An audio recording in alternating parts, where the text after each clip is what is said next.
hablar con la doctora Dayana Castillo, ya es fundadora y directora científica de Nutrarte, además autora del libro No Coma Cuento, nutricionista dietista de la Universidad Industrial de Santander, epidemióloga de la Universidad del Rosario. Doctora Dayana, bienvenida al programa. ¿Cómo está? Buenas tardes. Hola, Caro. Hola, Cami. Muy feliz de estar con ustedes y acompañarlas en esto. Bueno, pues doctora, nosotros hoy decíamos que era muy importante para nosotros aquí en Salud y Algo Más porque es un programa, yo creo que el único programa en Colombia que promueve siempre la buena alimentación y también pues el balance y la nutrición. Para nosotros es importante hablar de los trastornos de la conducta alimentaria porque uno a veces piensa, por ejemplo, que como solo como ensalada y pollo estoy comiendo bien. Pero resulta que podemos llegar a estar encasillados en un trastorno que ni siquiera nos hemos dado cuenta. Queremos que nos hable un poquito sobre los trastornos de la conducta alimentaria y cómo hacemos para identificarlos. Bueno, los trastornos de la conducta alimentaria tienen unas particularidades muy claras y es que los principales o los cuales la gente sufre son anorexia, bulimia, pero también trastorno por atracón. Yo creo que este es el más frecuente y la gente no percibe que esto es un trastorno de la conducta alimentaria. La gran mayoría de ellos se categorizan por hacer un proceso de restricción o compensación. Es decir, cuando nosotros sentimos que comimos de más o comimos algo que no es saludable, o tendemos a restringirnos o a compensar. Entonces, estas actividades o estas acciones compensatorias pueden ser tanto ayuno como purgas, como batidos. Entonces, cuando ya el estilo de vida saludable, porque muchos de los trastornos de la conducta alimentaria se basan en querer hacer perfecto un estilo de vida saludable o mantener un peso adecuado. Entonces, si tú, en función de tener un peso adecuado, estás afectando tu salud mental, pues eso no es sostenible en el tiempo y no es saludable, claramente. Dayana, ¿y cómo podría uno saber si está siendo o si es parte de esta gente que tiene un trastorno de la alimentación? ¿Cuáles son esos síntomas? De pronto, ¿qué tengo que pensar yo, mirarme a mí misma y decir, no sé, estoy pensando mucho en las calorías? ¿O cuáles son esos puntos claves para identificarlos? Mira, hay una particularidad muy importante y es que, por ejemplo, la anorexia, ya sea nerviosa o no, es muy difícil de autogestionarse. La bulimia y el trastorno por atracón sí te puedes tú autogestionar y decir, bueno, es posible que yo esté sufriendo de esto, porque una de las particularidades de la anorexia es tener un trastorno de la percepción corporal. Entonces tú todo el tiempo piensas que estás en sobrepeso sin estarlo. Entonces esto va un poquito más allá a nivel terapéutico, psicológico, incluso psiquiátrico, y ya es más tratable a nivel de psicología. Sin embargo, el trastorno por atracón y el trastorno de bulimia, sí existe esa conciencia. ¿Tú qué puedes identificar, por ejemplo? Precisamente si estás calculando todo el tiempo el tipo de alimentos que comes. Es decir, si cada tiempo de comida tú estás preocupado por lo que vas a comer. 2, si para ti se te vuelve un problema ir a una reunión familiar o a una reunión de amigos. Es decir, si existe una preocupación, angustia o ansiedad cada vez que vas a estar en un entorno donde hay comida. Entonces, eso es una señal. 3, es muy importante que 2 veces a la semana estés haciendo algún efecto compensatorio. Es decir, no, es que el domingo comí muchísima comida, entonces voy a hacer ayuno el lunes todo el día. Y el miércoles otra vez me pasé, entonces voy a ayunar y además voy a hacer ejercicio y voy a hacer oficio todo el día. Entonces, si en una semana tú tienes más de 2 o 2 conductas compensatorias, tú puedes llegar a pensar de que estás sufriendo un trastorno de la conducta alimentaria. Doctora Dayana, ¿qué ha visto usted en las personas que trata que esto tenga de relación con la infancia? Le pregunto porque, por ejemplo, yo he visto que muchas veces quienes tienen trastornos de la conducta alimentaria tienen algún vacío en la niñez o son sumamente psicorrígidos o les da miedo por X o Y razón defraudar a sus padres o a quienes los rodean o les importa muchísimo el qué dirán. ¿Qué vería usted de huellas o de señales de la infancia para uno llegar a decir, uy, no, mire, claro, es que tiene un vacío? Mira, tocas un punto muy importante, Caro, y yo creo que tú que has estado cercana a temas de bioneuroemoción y que tratas estos temas también, este tema es muy, muy frecuente. Aquí hay varias cosas. La primera, una de las primeras y la que hemos visto muy cercano al tema conductual, es que la figura materna. A nivel inconsciente y a nivel psíquico, la alimentación cumple una función no solamente fisiológica cuando nosotros comemos, sino también cumple una función emocional y social. Entonces, cuando nosotros llevamos al mundo, el primer acercamiento con la alimentación es a través de la leche materna. Entonces, inmediatamente conectamos la alimentación psíquicamente con el amor y con el efecto de la protección, ¿no? Entonces los alimentos no se vuelven solamente comer, alimentarme y nutrirme, sino también un efecto de recibir afecto. Por eso para algunas personas quitar algunos alimentos puede volverse como renunciar al amor, ¿no? O sea, renunciar, por ejemplo, al azúcar, para algunas personas estoy renunciando a sentir placer, a sentir amor, a sentir conexión familiar.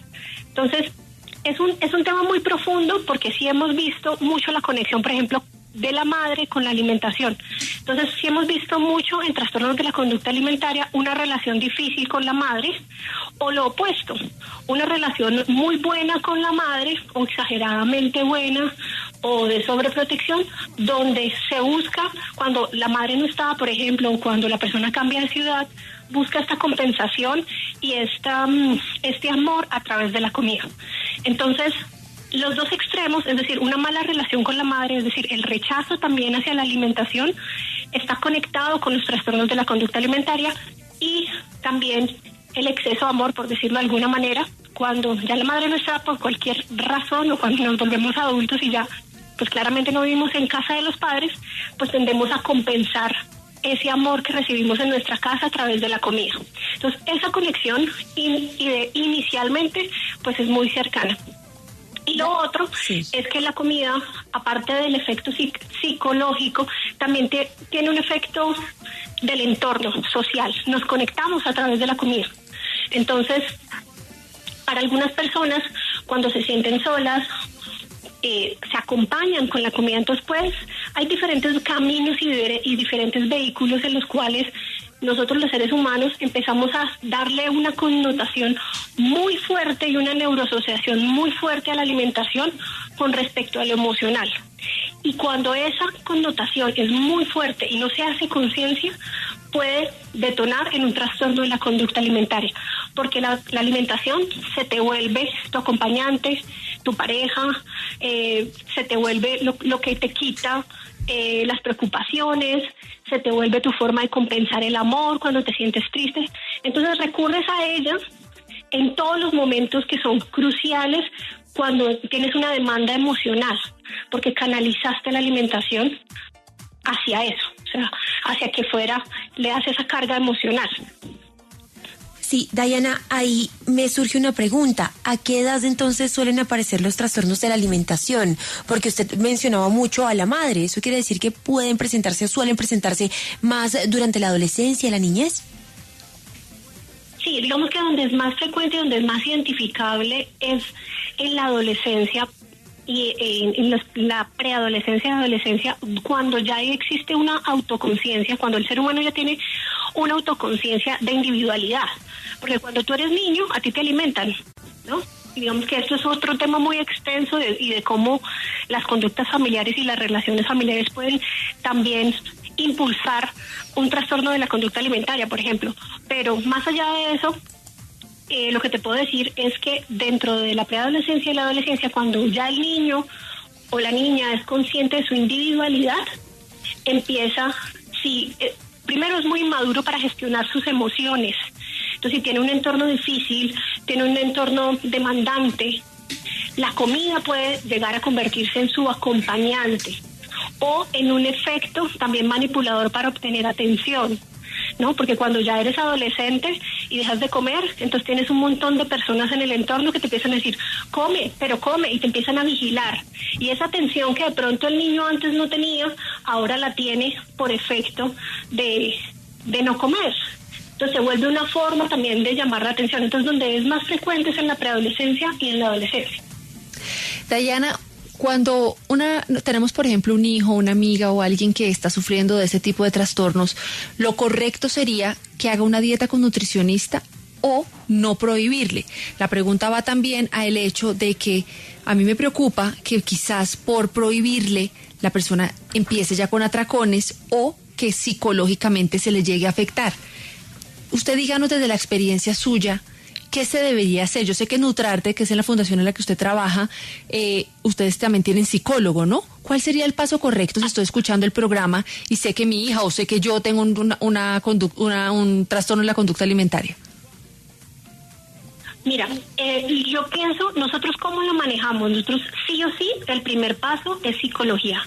Nunca, bajo ninguna circunstancia, se puede hacer terapia nutricional sin haber tratado el tema emocional. O sea, nosotros lo trabajamos siempre en conjunto, porque el anclaje y la conducta no va a cambiar. Así nosotros pongamos un montón de parámetros nutricionales y tienes que comer más de esto y hacer esto y hacer lo otro.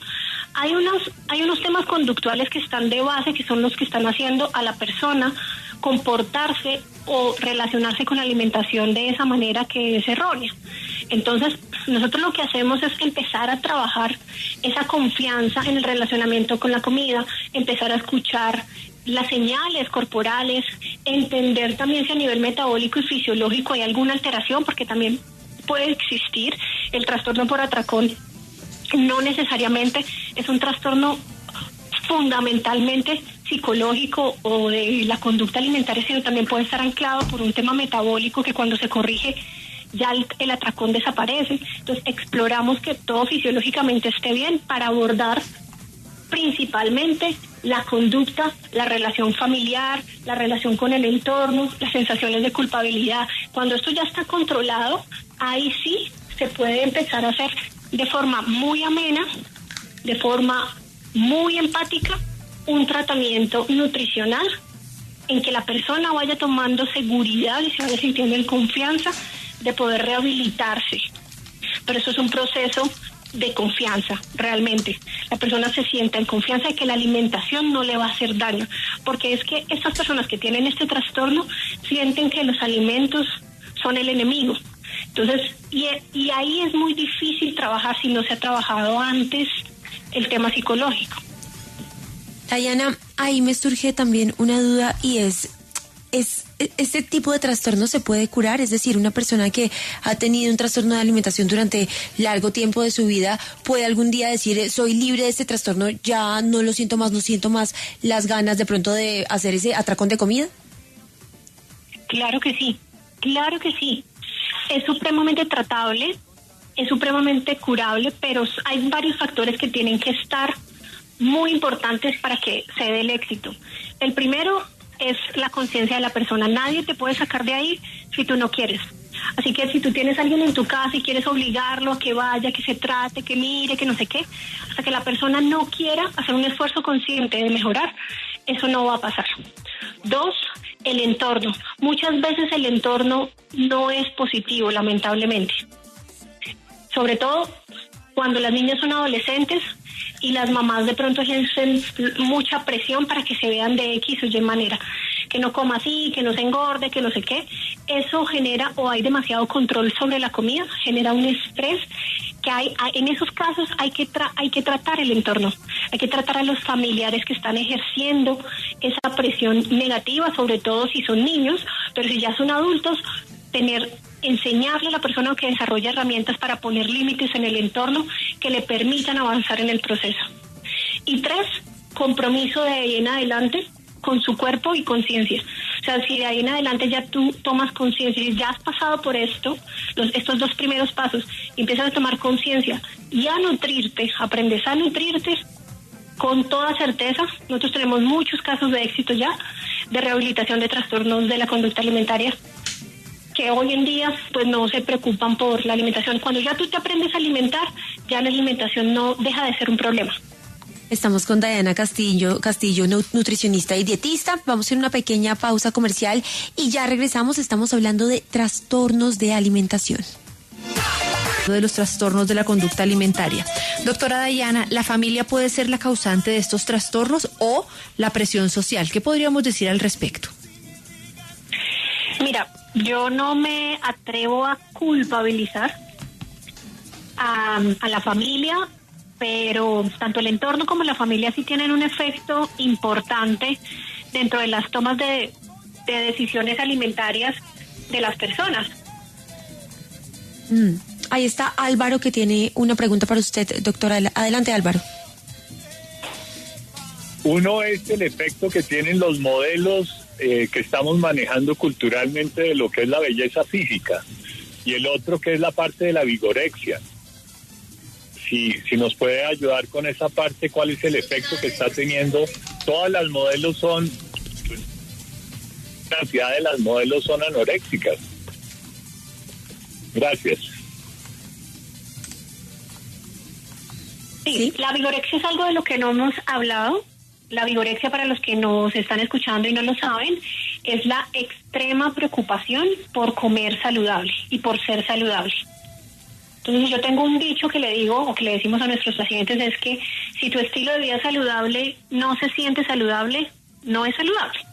¿Y a qué me refiero con eso? Y es que el extremo control, o sea, cuando tú tienes que contar todos los macronutrientes, llevar toppers o coca, como decimos acá en Colombia, a todos los lugares para comer la cantidad de nutrientes adecuado, tienes que someterte a un régimen de vida y no te puedes salir de él, sí, incluso privarte de eventos sociales. Eso también es un trastorno de la conducta alimentaria que se llama vigorexia. Entonces, ¿cómo se puede manejar? Pues esto sí es más muy enfocado en temas terapéuticos, psicoterapéuticos, porque la vigorexia es muy validada también por el entorno, ¿no? O sea, si te ven fit y que estás comiendo de forma saludable, entonces pues el entorno te lo empieza a validar. Entonces lo importante ahí es tener mucha conciencia, tener mi libro, No Coma Cuento, habla mucho sobre esto. Habla de cómo el peso de tener un estilo de vida saludable puede volverse no saludable.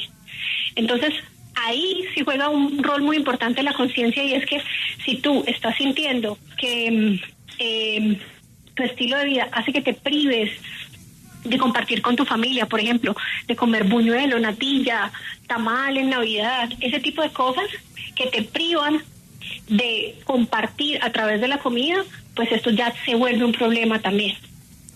Doctora Dayana, le queremos agradecer por haber estado aquí en el programa. Díganos dónde la pueden escuchar los oyentes, dónde pueden ver sus videos, dónde pueden contactar a su equipo de trabajo. Bueno, me encuentran en todas las redes sociales como DC, mis iniciales, DD12 de casa, nutrición, y en YouTube con mi nombre, Dayana Castillo.